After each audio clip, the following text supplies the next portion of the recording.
திருவாரூரில் மாவட்ட ஆட்சியர் முன்பு விவசாயி தரையில் படுத்து போராட்டம் நடத்தியது பரபரப்பை ஏற்படுத்தியது.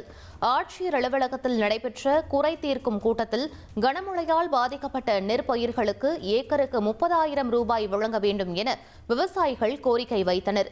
அப்போது திடீரென தரையில் படுத்து தன் எதிர்ப்பை பதிவு செய்த விவசாயி ஒருவர் வாங்கிய கடனை கட்ட முடியவில்லை எனவும் உடனடியாக நிவாரணம் வழங்க வேண்டும் எனவும் ஆட்சியரிடம் கோரிக்கை வைத்தார்.